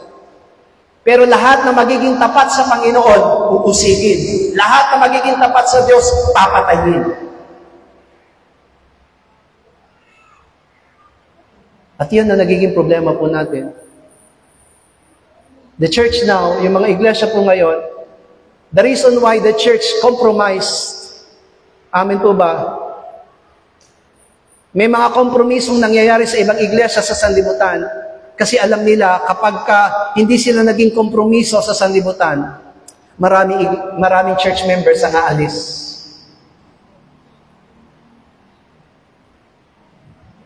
Especially the churches who has the rich people. Yung may mga mayayaman na mga miyembro. Alam niyo po, mas masarap mangaral ng salita ng Diyos sa mga mahihirap. Kapag ang mga miyembro mo mayayaman, napakahirap mangaral ng salita ng Diyos. Alam niyo kung bakit? Mangingimi ka. Number 1, tither yan. Yan ang nag-o-offering ng malalaki, nagbibigay ng tithes na malalaki sa loob ng iglesia. Kaya, mangingimi ka. When I was invited to barangay to preach the gospel, after I preach, pagkatapos ko pong mangaral ng salita ng Diyos, nasabi ko sa sarili ko, I think this is my last time. Hindi na nila ako iimbitahan. Kasi alam ko, kasi po nung nangaral ako ng salita ng Diyos, hindi ko po hinihintay ni-appreciate ako. Because it is, wala po yun eh. Pero pagkatapos ko mangaral ng salita ng Diyos, no one really approaches me, wala man lang lumapit sa akin na,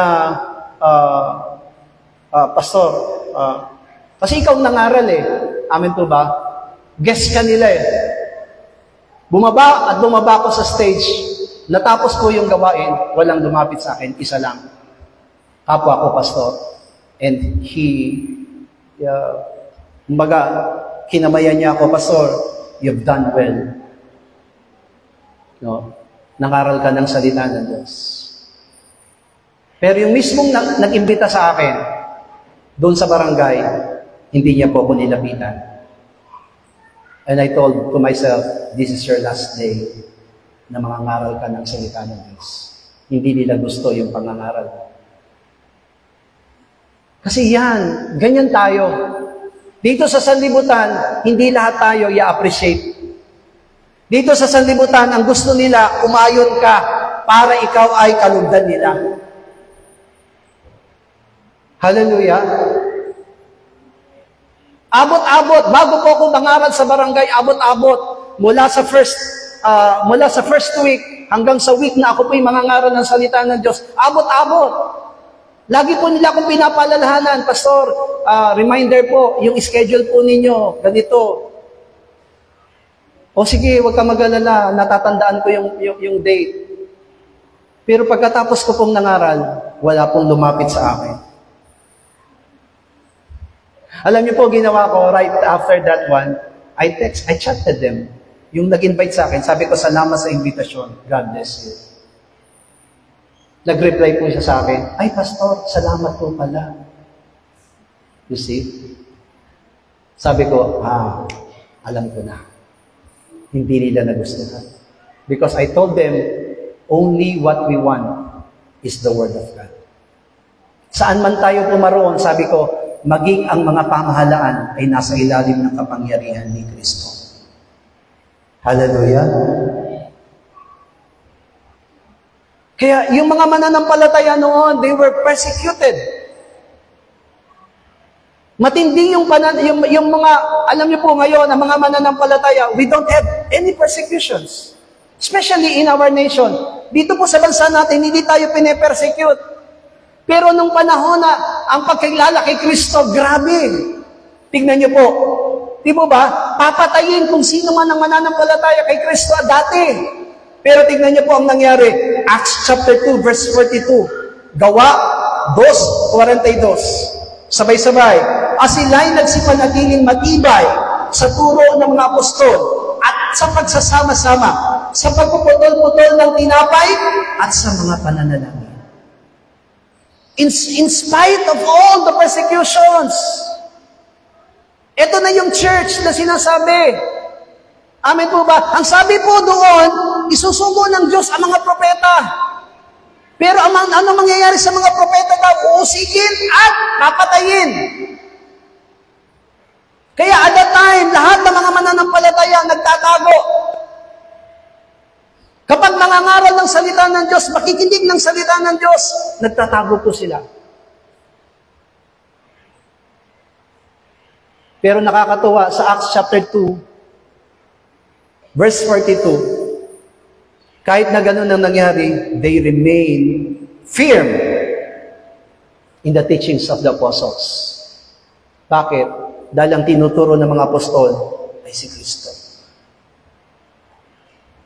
Kaya sabi ni Apostol Pablo sa atin, unang Korinto, kabanatang 4, talatang 6, 1 Corinthians chapter 4, verse 6, ang mga bagay ng ito, mga kapatid, ay niyaanyo ko sa halimbawa sa aking sarili at kay Apollos dahil sa inyo, upang sa amin ay mga tuto kayo na huwag magsihigit sa mga bagay na nangasusulat, upang ang sino man sa inyo ay huwag maging palalo sa isa laban sa iba. We are not making ourselves better than others. Amen po ba? Pero ang sabi lang niya po sa Pablo, huwag tayong lumabis sa nangasusulat. What is in the Word of God, kung ano yung nasa salita ng Diyos, yun lang ang maging buhay ng bawat isa po sa atin. Hallelujah. This is really, must be our faith. Ito po kailangan ng ating maging pananampalataya. Kasi di ba minsan, kahit na hindi yan ang sinasabi ng salita ng Diyos, yun ang sinusunod natin. Maraming mananampalataya, mas naniniwala sa kasabihan, mas naniniwala sa pamahiin, kaysa sinasabi ng salita ng Diyos. Huwag tayong lumabis sa sinasabi ng salita ng Diyos. Kung hindi yan sinasabi ng salita ng Diyos, huwag natin gagawin. Hallelujah. Tignan niyo po si Eva, ang yabang-yabang. Amen. Sinabi ba sa inyo na huwag kakainin? Anong sagot ni Eva? Huwag po daw namin kakainin yan, ni hihipuin. Pero nung nangyari, she failed. Bumagsak po siya. The church, naging karapat-dapat si Abel sapagkat ang ginawa niya ay yung inuutos ng Panginoon sa kanya. Let Christ manifest in us. Hayaan po natin si Kristo ang magmanifesto sa buhay ng basis natin. Bakit? Ang sabi sa John chapter 12, verse 48 to 50, ang nagtatakwil sa akin at hindi matanggap sa aking mga pananalita ay mayroong isang hahatol sa kanya.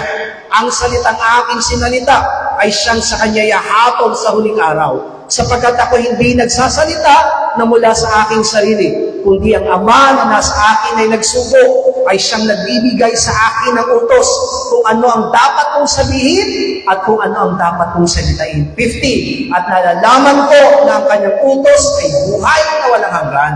Ang mga bagay nga na sinasalita ko ay ayon sa sinabi sa akin ng Ama, gayon ko sinasalita. Do not let every one of us reject the Word of God, because that is the Word of the Father. And time will come, if we will not obey these words, this Word will judge every one of us. Ito mismo ang hahatol sa atin. Remain in the Word of God. Kaya pala sabi ng Panginoon, di ba? Remain in my Word, and let my Word remain in you. Manatili kayo sa aking salita, at hayamong salita ay manatili sa inyo. Hallelujah. Kasi Cain, alam niyo po ang nangyari sa kanya? Nung hindi tinanggap ng Diyos, hindi kinalugdan, nagalit siya. Hallelujah. Nagalit siya. Tanggapin man ng Diyos o hindi lahat ng ating binibigay, patuloy pa rin tayong manalig sa Kanya. Sabi nung inawit natin kanina, sa anumang panahon, sa anumang pagkakataon, sa anumang sitwasyon, araw-araw, magpupuri sa Diyos. Hallelujah. Nakakaano kanina habang kinakanta natin, Lord, napakabigat nitong awitin na to. Anuman ang panahon, anuman ang sitwasyon, anuman ang pagkakataon. Kasi iba-iba, araw-araw. Hindi lahat, hindi always good. Amen? Yung mga backup singer na nalilito kanina, hindi alam kung paano kakanta. Halatang-halata.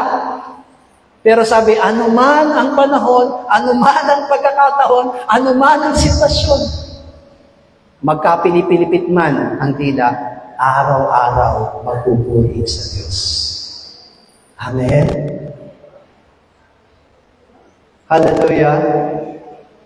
Pag umaawi tayo ng ganun sa Panginoon, araw-araw, magpupuri, araw-araw. Amen. Mahirap. Kasi ang Diyos, naniniwala ko, tapat ang Diyos sa atin araw-araw. Totoo yung inawit natin kanina, araw-araw, hindi iiwan. Araw-araw, hindi pababayaan. Tayo lang ang nagpapabaya. Are we better than Cain? Sa tingin po ba natin, now, are we better than Cain? Hallelujah. 1 Corinthians chapter 9, verse 16 up to 17. Sapagkat kung ipinangangaral ko ang Ebanghelyo, ay wala akong sukat ipagmapuri. Sapagkat ang pangangailangan ay iniaatang sa akin. Sapagkat sa Aba ko, kung hindi ko ipangaral ang Ebanghelyo, sapagkat kung ito'y gawin ko sa aking sariling kalooban, ay may gantimpala ako. Ngunit, kung hindi sa aking sariling kalooban, ay meron akong isang pamamahala na ipinagkatiwala sa akin. Si Apostol Pablo mismo, sabi niya dito, kung di ko ipapangaral ito, kung di ko gagawin yung ipinagagawa sa akin ng Panginoon. Hallelujah. At kung gagawin ko isang bagay, para lang sa aking sarili. Hallelujah. Sabi niya, hinihintay ko kapakinabangan. Pero hindi. Ginagawa ko ito dahil alam ko na ito ipinagkatiwala sa akin. Hallelujah.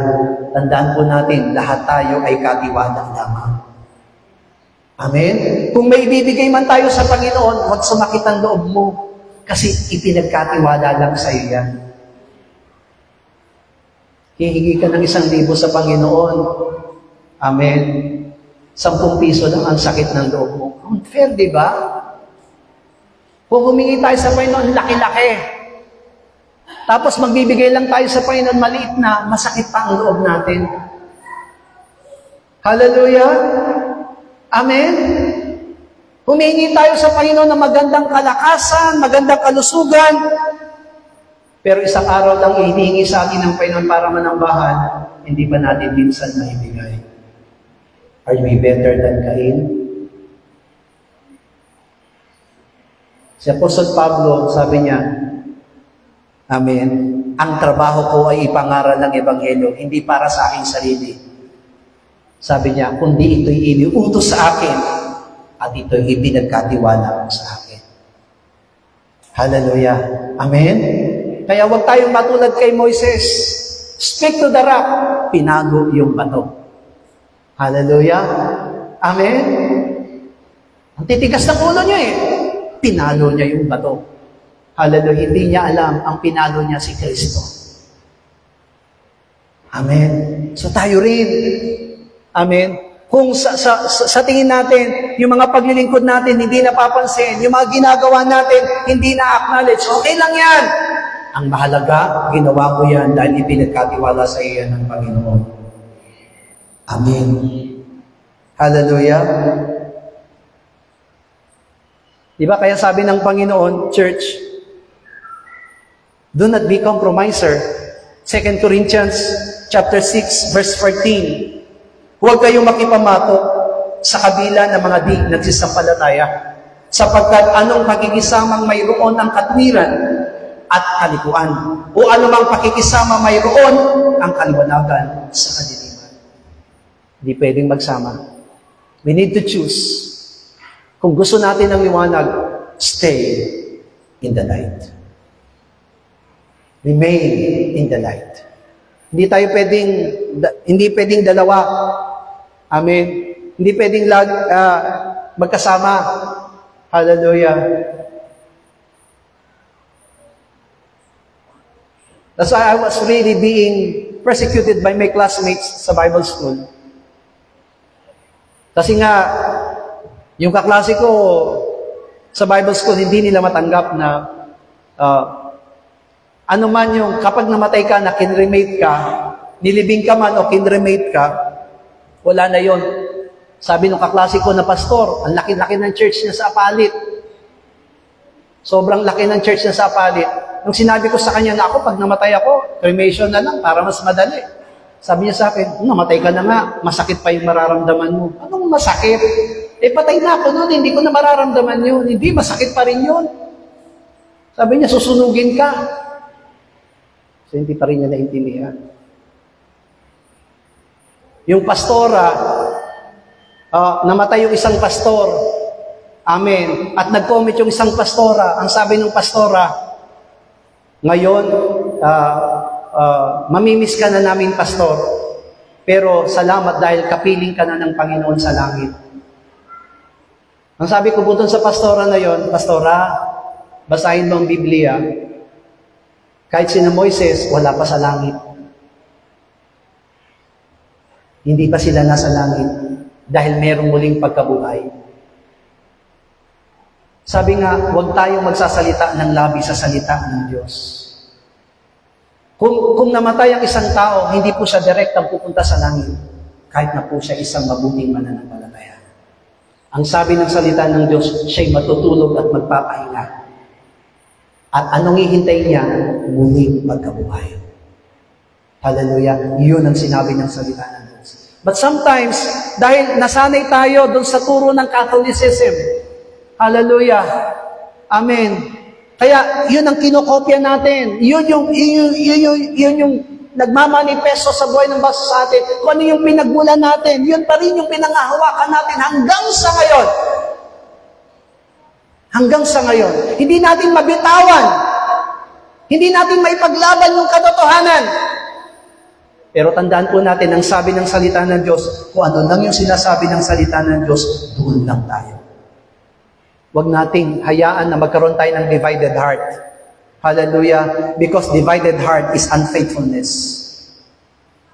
Amen? Katulad ng nangyari kay Cain. Amen po ba? In-offer niya sa Panginoon, nung mas kinalugdan ng Diyos ang offering ni Abel, nagkaroon siya ng galit. Pero tignan niyo po yung galit, di ba? Matindi yung galit eh. Bakit? Yung galit, humantong sa pagpatay. Galit lang yun. Alam niyo po, galit lang yun. It's just a simple offering. Amen po ba? Pero yung galit na yun hanggang sa humantong sa pagpatay. Kaya kapag may galit kayo, delikado. Baka makapatay kayo. Kaya tanggalin na natin ang galit. Amen? Hallelujah? Kaya sabi ng Panginoon, Ephesians chapter 5, verse 11, huwag kayong makibahagi sa mga walang mapapakinabang na gawa ng kadiliman, kundi bagkus inyong sawatain. Kung mga gawain nito ay kadiliman, do not be part of it. Huwag tayo maging bahagi noon. Amen po ba? Huwag natin hayaan. Hallelujah. Youth, mga kabataan, huwag niyong hayaan magamit kayo ni Satanas. Sabi nga po ni Pablo, huwag niyong gantihan ng masama ang masama. Kung pangit yung ginawa, masama yung ginawa ng kapatiran, huwag niyong gagantihan din ng masama. Ituwid niyo sila. Hallelujah. Ituwid ng may kahinahunan. Amen? Hallelujah. Kasi di ba, yun yung sinasabi ni Apostol Pablo sa atin, kapag naging bahagi tayo ng walang pakinabang, yung mga gawa ng kadiliman, ano mangyayari sa atin? Wala na tayong pagkakaiba sa mga hindi mananampalataya. Hallelujah. Remember, we are believers. Amen? Pero, aminin natin hindi, nagmamanifest ito sa atin. Mga mananampalataya tayo, pero iba ang nagmamanifesto sa buhay ng bawat sa atin. Amen? Kaya, let Jesus Christ be manifest upon our lives. Katulad po na nangyari kay Abel, nagmanifesto si Kristo sa kanya. Kaninang sabi po ng salita ng Diyos, Philippians chapter 2 verse 5, magkaroon tayo ng katulad ng isip ni Kristo. Diba? Ang sabi ng salita ng Diyos, Isaiah 53, dinala siya sa patayan. Para siyang tupang dinala sa patayan, pero hindi siya umibig. Hallelujah. Jesus Christ. Amen. Sinampal si Yesu Kristo. Ang sabi ng sundalo sa kanya, hulaan mo kung sino ang sumampal sa iyo. He was beaten. Pero pagdating niya dun sa krus, ang sabi niya, Father, forgive them, for they do not know what they are doing. Patawarin mo sila sapagkat hindi nila nalalaman ang kanilang ginagawa. Let Christ manifest in us. Amen? Iyon ang hinahangad ng Panginoon sa atin. Let Christ manifest in us. Philippians chapter 1 verse 27. Pilipos 1:27. Ang inyo lamang pamumuhay ay maging karapat-dapat sa Ebanghelyo ni Kristo, upang maging ako ay dumating at kayo'y makita o wala man sa harap ninyo, ay mabalitaan ko ang inyong kalagayan, na kayo'y matitibay na sa isang spirito, na kayo'y nangagkaisa ng kaluluwa na nagsisikap sa pananampalataya sa Ebanghelyo. Whether there is someone who sees us, may makakakita man sa atin o wala. Ang sabi ni Apostol Pablo sa mga taga-Pilipos, nandyan man ako o wala, ipakita ninyo na ang inyong buhay ay karapat-dapat sa Ebanghelyo. Hallelujah. Let Christ manifest in us. Let us overcome our old self. Hallelujah. Katulad ni Cain, amin po ba, hindi niya na-overcome yung kanyang lumang katao. Amen? Yun yung fight natin every day. That is our fight. We need to fight and overcome it. Hallelujah. Kailangan natin mapagtagumpayan. Kapag dumating sa pagkakataon na naiipit na po tayo, amen, at hindi natin alam kung anong gagawin po natin, pray and let all of us overcome our own self. Hallelujah. That's why, are you better than Cain? Sa tingin niyo po ba, hindi kayo tutulad kay Cain, hindi tayo tumutulad kay Cain sa ating pamumuhay? Don't worry. Amen po ba? The Word of God doesn't judge us, but the Word of God will change us. Gusto ng salita ng Diyos, baguhin tayo. Amen? Ang gusto ng salita ng Diyos, mag-iba. Last verse, ang sabi niya sa Psalms 19, verse 13, Awit 19:13. Sabay-sabay po, italikod mo rin ang iyong lingkod sa mga kapalaluang sala. Huwag mong papagpaglayin ang mga yaon ng kapangyarihan sa akin. Kung magkagayoy, magiging matuwid ako at magiging malinis ako sa malaking pagsalansay. Sabi ni David, italikod mo ako sa mga kapalaluan sala.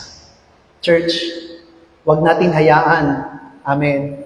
Kung sa tingin po natin, sa buhay po natin, when we approach the Lord, amen po ba, kung lumalapit tayo sa Diyos, pero hindi nagmamanifesto si Kristo, amen, hayaan natin manumbalik tayo. Sabi nga kanina ng salita ng Diyos, recover, restore, amen po ba? Amen. Hindi natin kaya sa sarili natin, but through the Word of God, sa pamamagitan ng salita ng Diyos, sa pamamagitan ng mga panalangin natin at pagluhod sa harapan ng Panginoon, huwag natin hayaan na makarating tayo doon sa kapalaluan. Amen po ba? Ang maranasan natin ay ang pagbabago na gagawin ng Panginoon sa ating mga buhay. Amen po ba?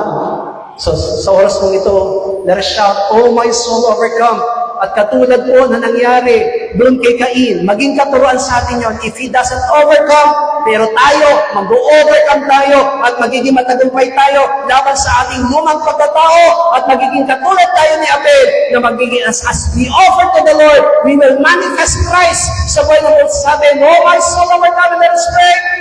Oh my soul, overcome. Oh my soul, overcome! And oh my soul, overcome! Ama namin Diyos, tunay nga po, ang hiniling namin sa oras na ito, Panginoon, ay mapagtagumpayin mo kami sa aming lumang pagkatao, Panginoong Diyos. Hayaan mo, Ama, na maging kalugod-lugod at karapat-dapat kami. Maigitan namin si Cain, Panginoong Diyos. Panginoon, kung patawad po, Panginoon, kung nakita mo sa buhay na sa akin, na sa aming mga buhay na marami pa rin kami, Panginoong Diyos, na nagagawa, nako-compromise pa rin kami, at nagagawa pa rin po namin ang mga bagay na hindi nakalulugod sa iyo, mga bagay na laban sa iyo, Panginoong Diyos. Patawad, linisin mo kami, Panginoong Diyos, at hayaan mo, Ama, na maging marapat ang aming mga buhay na gagawin, ang lahat ng bagay na niloloob at inaangat mo sa amin. Let my soul overcome. Let my soul overcome. Let my soul manifest Christ. Let my soul manifest Christ. Let my soul manifest Christ, oh God. Katulad ng kay Abel, Panginoong Diyos, ang nakita mo sa kanya, Panginoong God, ay ang magmamanifesto ni Kristo sa kanyang offering ng sacrifice, Panginoong Diyos. Yan ang hangarin po namin, Panginoong Diyos, at naniniwala kami mababago, at patuloy mong tatanggalin ang mga bagay na hindi nararapat sa buhay ng bawat sa amin, Panginoong Diyos. Hayaan mo, Ama, na maging katulad kami ng kaisipan at manumbalik ang katangian ni Kristo sa buhay ng bawat sa amin. Yan ang hangarin po namin, Ama, that we will be better than Cain. We will be better than Cain, Panginoong Diyos, sapagkat ang layunin mo'y maging katulad kami ni Abel, na may tunay at tapat na pananampalataya sa iyo. At hindi namin nahayaan, Panginoong God, ng aming mga puso, ang aming mga buhay maiwalay sa iyong katwiran at sa iyong dakilang kalooban. Salamat po, Panginoon, sa pagkatunay na ikaw ay mabuti, tunay na ikaw ay tapat, at naniniwala kami, Panginoong Diyos, ng lahat ng itinuturo mo sa amin ay lubos sa tunay na magiging buhay po namin. Ama namin Diyos, salamat, Panginoon, sa pagkakataong ito na ibinigay mo sa amin. Thank you for allowing us, Lord, to hear your word, that we may be better than Cain, O God.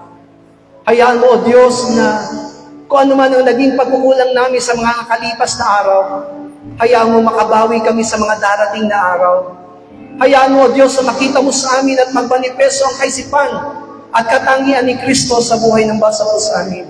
At ikaw lamang ang maghari at manguna sa amin. At mawala ang kompromiso namin sa sanlibutan, mawala ang kompromiso namin sa gawa ng kadiliman. At ikaw lamang, O Diyos, ang aming maitaas at papapurihan sa aming buhay. Salamat po, Ama, sa iyong biyaya at sa iyong mabag. Sa pangalan po ng aming Panginoong Jesus. Amen. Palakpakan po natin ang ating Diyos sa buhay. We can give now our offerings to the Lord.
Tayo kung natin tumayo sa oras na ito.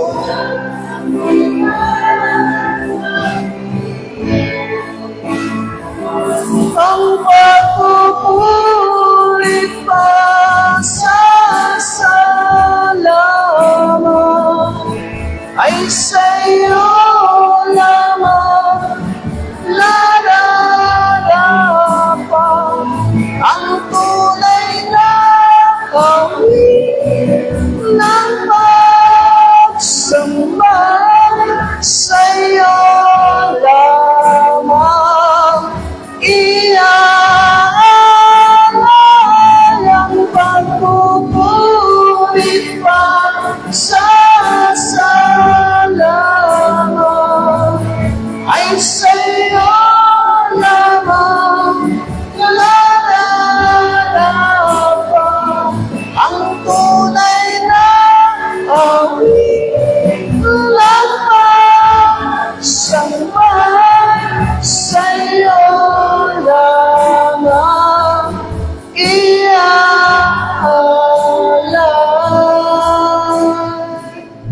Jesus. All together, Lord's Prayer. Ama naming nasa langit, sambahin nawa ang pangalan mo. Ikaw nawa ang maghari sa amin. Sundin nawa ang iyong kalooban dito sa lupa tulad ng sa langit. Bigyan mo po kami ng pagkain kailangan namin sa araw na ito at patawarin mo po kami sa aming mga kasalanan tulad ng aming pagpapatawad sa mga nagkakasala sa amin at huwag mo kaming iharap sa mahigpit na pagsubok, kundi ilayo mo po kami sa masama sapagkat iyo ang kaharian at ang kapangyarihan at ang kapurihan magpakailanman. Amen. God bless you. Blessed be the name of the Lord.